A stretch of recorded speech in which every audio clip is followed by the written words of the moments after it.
Oke, sekarang kita lanjut ke perintah DML ya teman-teman. Di sini udah ada sintak untuk penulisan insert, update, dan delete. Sekarang kita akan coba insert dulu. Kemarin kita sudah bikin tabel mahasiswa ya di database latihan MySQL. Kita lanjutin aja tabelnya yang sudah kita buat kemarin ya. Jadi kita akan mengisi data ke tabel mahasiswa. Kita coba dulu ya. Kita ikuti sintak aja dulu ya. Di sini berarti insert into nama tabelnya apa? Nama tabelnya mahasiswa.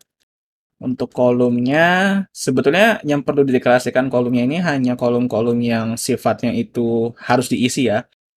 Jadi karena di sini tabel mahasiswa kemarin kita buat nama lengkap sama nomor HP-nya itu tidak boleh nol atau tidak boleh kosong, itu berarti di bagian deklarasi kolomnya harus dideklarasikan, terkecuali ID. Karena ID sudah kita setting dia jadi auto increment, kita nggak perlu deklarasikan lagi dan nggak perlu ditambah lagi di parameter value-nya. Karena ID-nya akan otomatis terisi oleh MySQL-nya itu sendiri. Jadi kita coba di sini insert into mahasiswa, kemudian nama volumenya. Oh, ini bisa si drop down-nya diturunin, terus ada kolom. Nah, jadi nama kolomnya bisa kelihatan. Nama lengkap, kemudian nomor HP.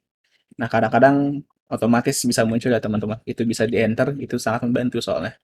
Value dari setiap, value-nya pakai S ya teman-teman. Dari setiap kolom, yang pertama adalah nama lengkap. Itu berarti kita tulis di sini namanya Turu Sakti misalnya. Kemudian dengan nomor HP-nya kosong, asal aja ya.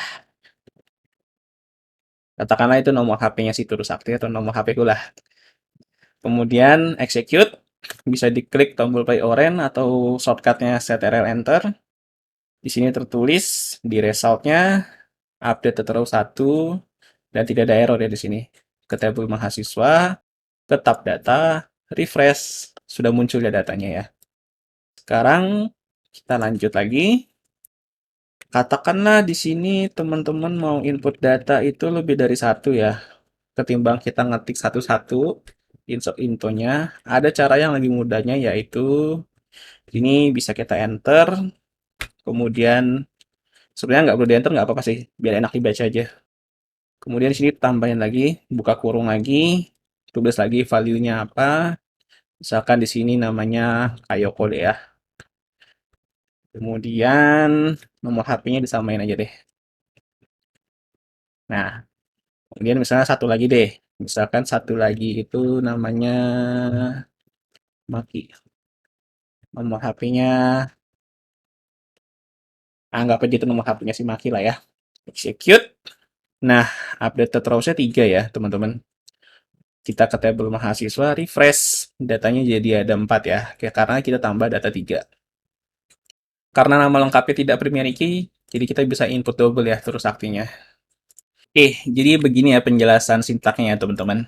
Jadi untuk memasukkan data ke sebuah table itu selalu diawali dengan insert, kemudian spasi into, kemudian spasi nama tabelnya, kemudian spasi buka kurung, kolom mana saja yang mau kita isi datanya.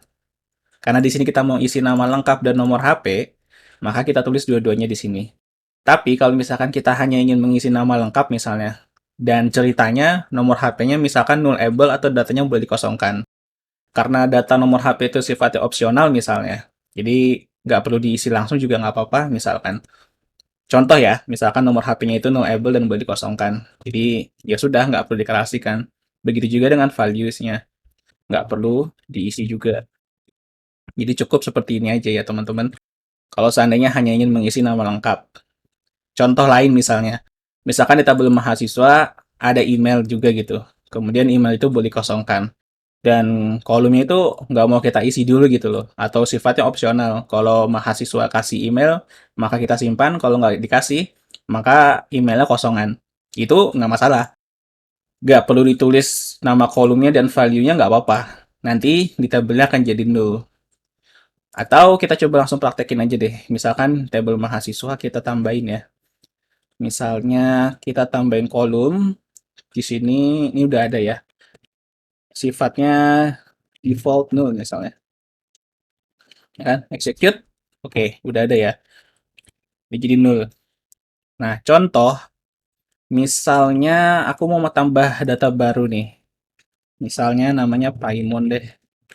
Kemudian nomor HP, karena nomor HP itu wajib diisi, itu berarti nomor HP wajib kita isi sekaligus ya teman-teman.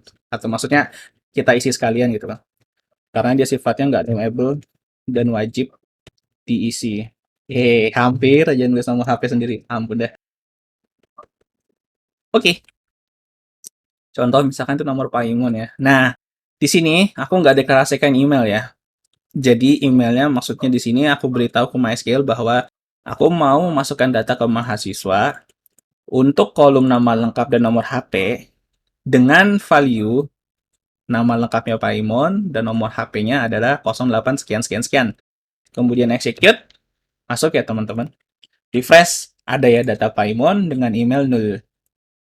Contoh lain lagi, misalkan teman-teman mau nambah data email nih, padahal data email itu nullable atau boleh dikosongkan, tapi ternyata Paimon memberikan emailnya gitu loh. Nggak masalah, tulis aja di sini. Some domain aja lah ya, .com misalkan. Execute, masuk juga. Refresh tabel mahasiswanya, value emailnya ada.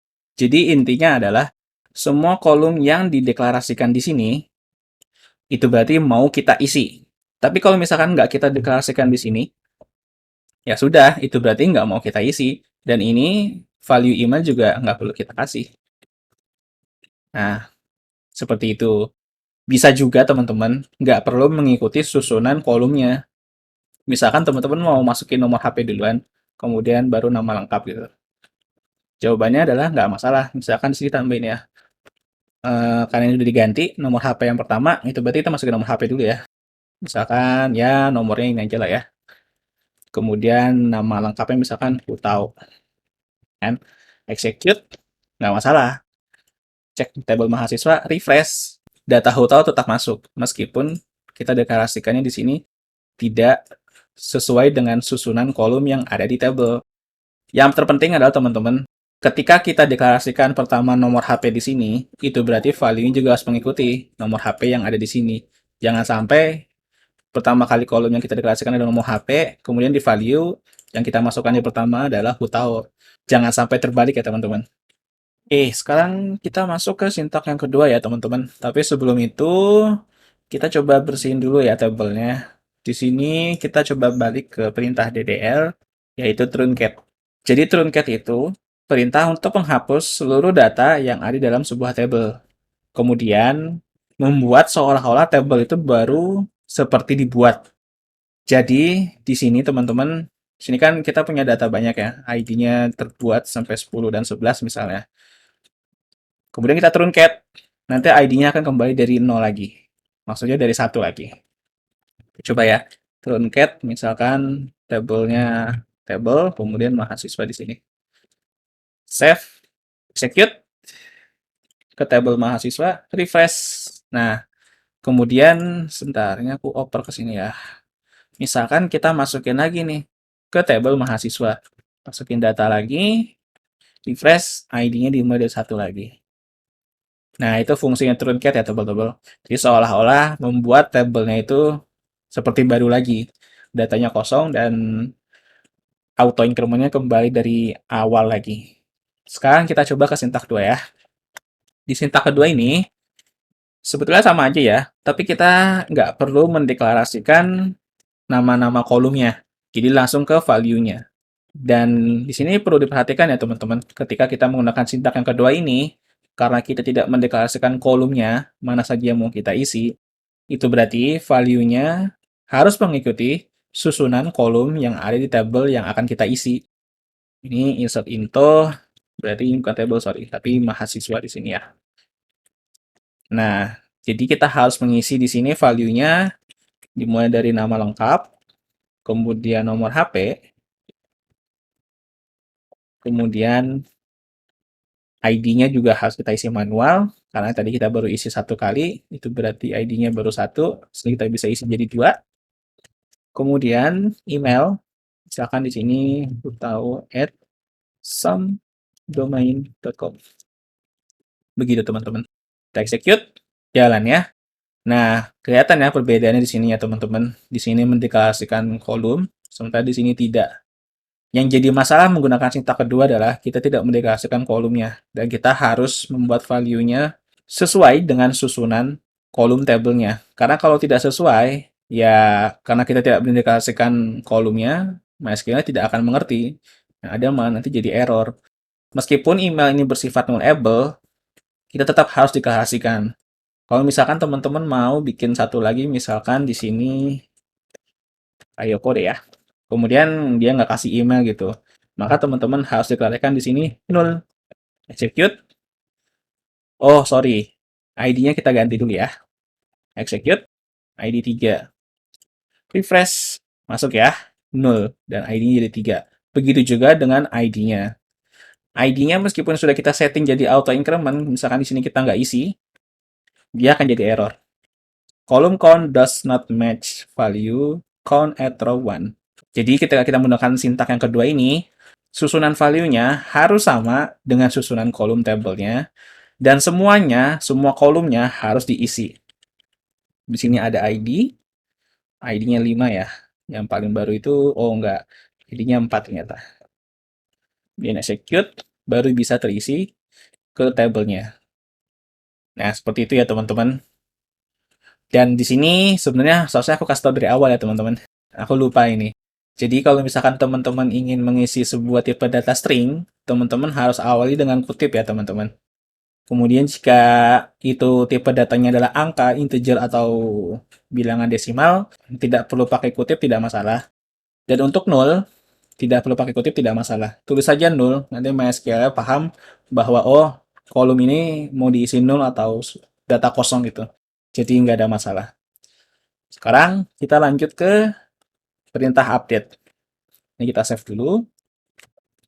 Misalkan di sini tabel mahasiswa ya, ini kan masih kembar-kembar ya. Kita truncat lagi deh. Execute, truncat, refresh. Oke, data kembali kosong ya. Misalkan kita insert di sini, kita insert beberapa data deh. Kita pakai sintak yang pertama aja ya. Jujur aku lebih suka pakai sintak yang pertama ketimbang sintak kedua. Karena sintak pertama ini lebih simpel ya. Kita execute. Nah, contoh di sini data Hutau sudah masuk ya, tapi emailnya masih nol. Nah, katakanlah beberapa hari kemudian ternyata Hutau memberikan emailnya kepada kita. Jadi kita mau simpen tuh emailnya ke tabel mahasiswa. Itu berarti tinggal jalanin perintah update aja. Update. Ini kita ikuti sintaknya dulu ya, nanti baru dijelaskan. Mahasiswa, set nama kolomnya. Karena nama kolom yang mau diganti itu email, berarti kita tulisin email. Kemudian new value-nya apa? Karena string kita tambahkan kutip. Misalkan di sini jadi hutau at some domain.com. Kemudian another column. Misalkan teman-teman mau ganti namanya juga gitu. Bisa. Jadi teman-teman sekaligus langsung update lebih dari satu kolom itu bisa. Tapi karena hanya satu kolom yang mau kita ubah, jadi ya sudah. Kita tulis email dulu aja ya. Kemudian where. Nah, where ini yang penting ya teman-teman di perintah update. Jadi where ini untuk memberitahu data mana nih yang mau kita update gitu. Kita cek dulu tabel mahasiswa. Hutau itu ID-nya 1 ya teman-teman. Itu berarti where-nya di sini bisa ditulis ID sama dengan 1. Itu menunjukkan bahwa data Hutau tuh ID-nya yang pertama gitu loh. Jadi cara baca itu begini. MySQL, tolong update tabel mahasiswa, atur emailnya jadi hutau at somedomain.com yang ID-nya 1. Kemudian kita execute. Di resultnya nggak ada error ya teman-teman. Refresh, emailnya sudah berubah. Nah, jadi sintak update itu seperti ini ya teman-teman. Diawali dengan update mahasiswa, set, kemudian nama kolom yang mau kita ubah, sama dengan value value barunya, kemudian where, ID yang mau kita ubah, atau data yang mau kita ubah lah. Intinya sih where ini kondisinya lah, atau menunjukkan atau jadi sebuah patokan data mana nih yang mau kita ubah gitu loh. Kalau nggak mau by ID, misalkan mau by nama lengkap juga bisa. Jadi misalkan where kita ganti di sini jadi nama lengkap. Misalnya di sini berarti who tahu. Tapi perlu diingat ya teman-teman, karena nama lengkap di sini tidak primary key. Jadi kalau misalkan ada data who tahu lebih dari satu, ini kita tambahin ya. Nah, ini data Hutao ada dua, maka dua-duanya akan terupdate. Refresh. Nah, dua-duanya akan terupdate. Padahal Hutao yang mau kita ganti misalnya hanya nomor 2. Atau kita coba kasih contoh yang ini deh. Lebih jelas. Misalkan nomor HP-nya diganti jadi 0999999999. Execute. Refresh. Nah, nomor HP-nya ganti kedua-duanya. Jadi perlu hati-hati juga. Pastikan where-nya itu benar-benar bersifat sebagai petunjuk bahwa data itu saja yang mau diubah. Tapi nggak menutup kemungkinan kita langsung mengubah lebih dari satu data misalkan. Ya bisa saja ada suatu data mungkin yang memang kita harus mengubahnya secara bersamaan gitu loh. Misalkan seperti ini ya, data Hutao gitu loh, nomor HP-nya kita ganti semua. Itu tidak menutup kemungkinan ada kasus seperti itu. Kepencet apa nih? Oh, sorry, sorry. Oke. Jadi begitu ya teman-teman untuk perintah update. Kita save dulu, kita lanjut ke perintah delete ya. Nah, di sini delete juga bisa ditambah condition ya teman-teman. Let's just say ini kan data Hutao ada dua ya. Maka katakanlah kita mau hapus salah satunya ya. Sama seperti update ya. Sebenarnya nggak update aja sih. Sama seperti semua perintah SQL lainnya. Where itu benar-benar mengkondisikan data mana nih yang mau kita execute. Jadi pastikan teman-teman where-nya itu tidak salah. Apalagi ketika kita akan menjalankan perintah hapus seperti ini ya teman-teman. Sebenarnya teman-teman cuma mau hapus data Hutao yang ID-nya satu. Tapi ternyata teman-teman taruh where-nya di sini menggunakan nama lengkapnya Hutao gitu loh. Jadi di sini where nama lengkap sama dengan Hutao misalnya. Maka, oh ada error nih. Oh sorry, kurang from di sini. Execute, maka semua datanya akan terhapus karena patokannya adalah nama lengkap dan data nama lengkap yang menggunakan Hutao itu ada dua. Jadi teman-teman harus berhati-hati sekali ketika mendeklarasikan where yang bukan primary key. Pastikan memang data-data itu yang mau dihapus gitu loh. Jangan sampai terhapus semuanya. Oke, di sini kita bisa lihat perbedaan delete dan truncat ya teman-teman.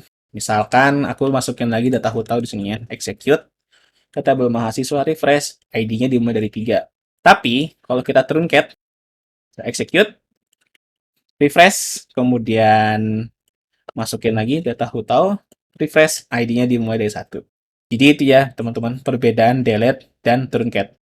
Misalkan data Hutao ada dua, kemudian teman-teman mau hapus salah satu ID-nya, misalkan ID 2 yang nggak kepake ya, berarti ini kita ganti aja jadi ID sama dengan 2.